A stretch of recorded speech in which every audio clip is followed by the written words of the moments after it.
सोचिए, दुनिया के किसी कोने से कोई सामान मंगाना है या फिर कहीं भेजना है, पर सवाल यह है कि पैसों का लेन देन कैसे होगा, खासकर तब जब दूसरा इंसान बिल्कुल अनजान हो। आज की इस चर्चा में हम इसी पहेली को सुलझाएंगे।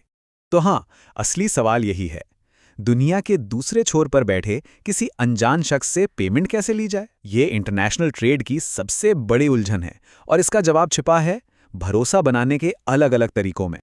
और देखिए, इस उलझन के सेंटर में है भरोसे की यही प्रॉब्लम। जो एक्सपोर्टर है, मतलब जो सामान भेज रहा है, उसे डर है कि भाई सामान भेज दिया और पैसे नहीं मिले तो। और जो इंपोर्टर है, जो सामान मंगा रहा है, उसे डर है कि पैसे तो दे दिए पर सामान नहीं आया या जैसा बताया था वैसा नहीं आया तो। ठीक है, तो इस समस्या को सुलझाने के लिए ना, चलिए एक विश्वास की सीढ़ी पर चढ़ना शुरू करते हैं। सबसे नीचे वाले पायदान पर वो तरीके हैं जहां सारा का सारा खेल सिर्फ आपसी भरोसे पर टिका होता है। पहला है एडवांस्ड पेमेंट। मतलब सीधा सा है, इंपोर्टर एक्सपोर्टर को सामान भेजने से पहले ही पूरी पेमेंट कर देता है। अब एक्सपोर्टर के लिए तो इससे बढ़िया कुछ नहीं, लेकिन सारा का सारा रिस्क बेचारे इंपोर्टर का है। यह तरीका अक्सर तब होता है जब एक्सपोर्टर का मार्केट में दबदबा हो।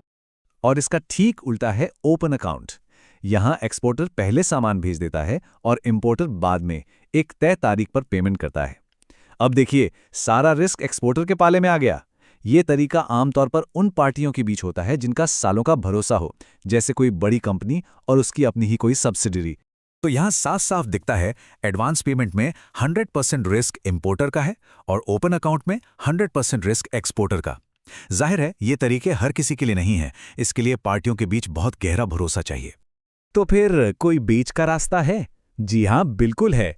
और यहीं पर एंट्री होती है बैंकों की, जो इस लेन देन में एक बिचौलिए का रोल निभाते हैं। तो चलिए विश्वास की सीढ़ी पर एक कदम और ऊपर चढ़ते हैं। इस तरीके को कहते हैं डॉक्यूमेंट्री कलेक्शन। इसमें होता यह है कि बैंक एक एजेंट की तरह काम करते हैं। वो पेमेंट के बदले शिपिंग के जरूरी दस्तावेज इंपोर्टर को सौंपते हैं। लेकिन यहां एक बहुत बड़ा लेकिन है, बैंक पेमेंट की कोई गारंटी नहीं देते। मतलब अगर इंपोर्टर ने पैसे देने से मना कर दिया तो एक्सपोर्टर का सामान दूसरे देश में अटक सकता है। अब इसके भी दो टाइप हैं। पहला है D/P, यानी डॉक्यूमेंट्स अगेंस्ट पेमेंट। हिसाब सीधा है, इंपोर्टर को दस्तावेज चाहिए तो मौके पर तुरंत पेमेंट करनी होगी। दूसरा है DA, यानी डॉक्यूमेंट्स अगेंस्ट एक्सेप्टेंस। यहां इंपोर्टर तुरंत पैसे नहीं देता, वो एक कानूनी दस्तावेज पर साइन करके ये मान लेता है कि हाँ, मैं 30 या 60 दिन बाद पेमेंट कर दूंगा। ये एक तरह का शॉर्ट टर्म उधार हो गया। लेकिन सोचिए, अगर एक्सपोर्टर को पेमेंट की पक्की, एकदम लोहे जैसी गारंटी चाहिए तो? इसके लिए हमें विश्वास की सीढ़ी के सबसे ऊपर वाले पायदान पर जाना होगा, जहां आपसी भरोसे की जगह बैंक की गारंटी ले लेती है। और वो है लेटर ऑफ क्रेडिट, या जिसे शॉर्ट में LC कहते हैं। ये इंपोर्टर के बैंक का एक पक्का वादा है कि अगर एक्सपोर्टर ने सारे के सारे दस्तावेज एकदम सही जमा कर दिए तो पेमेंट की गारंटी बैंक की है, इंपोर्टर की नहीं। इसीलिए इसे इंटरनेशनल ट्रेड का गोल्ड स्टैंडर्ड भी कहते हैं। हाँ, ये सबसे महंगा और थोड़ा मुश्किल तरीका भी है। तो ये पूरा सिस्टम काम कैसे करता है? ये फ्लो चार्ट देखिए। ये हमें एक बर्ड्स आई व्यू देता है। ये दिखाता है कि कैसे एक बैंक का वादा इस रिस्की सौदे को एक सेफ और कागजी प्रक्रिया में बदल देता है। देखने में शायद थोड़ा कॉम्प्लेक्स लगे, पर असल में ये कुछ सीधे साधे स्टेप्स का ही खेल है।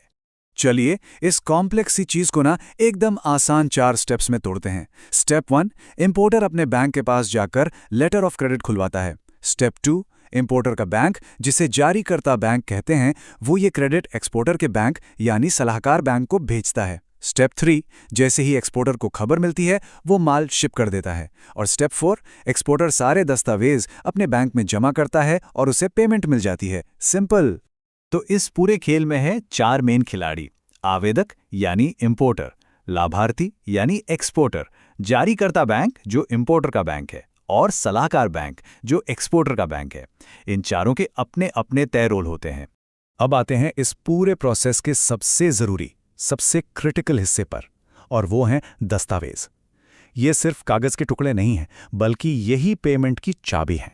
इंटरनेशनल ट्रेड में एक बहुत फेमस कहावत है, आप सामान नहीं बेचते, आप दस्तावेज बेचते हैं। पेमेंट इस बात पर निर्भर करता है कि वो परफेक्ट हैं या नहीं। इसका मतलब ये है कि अगर एक कॉमा या फुल स्टॉप की भी गलती हुई तो बैंक पेमेंट रोक सकता है। तो ये ज़रूरी दस्तावेज हैं कौन से? देखिए, एक होता है विनिमय पत्र, ये समझिए एक तरह का पेमेंट ऑर्डर है। फिर है कमर्शियल इनवॉइस, मतलब आपका बिल। इसके बाद आता है परिवहन प्रलेख, जो सबूत है कि सामान जहाज पर चढ़ गया है। फिर पैकिंग लिस्ट है, जो बताती है कि किस बक्से में क्या सामान है। और आखिर में इंश्योरेंस और इंस्पेक्शन सर्टिफिकेट, जो सामान की सेफ्टी और क्वालिटी की गारंटी देते हैं।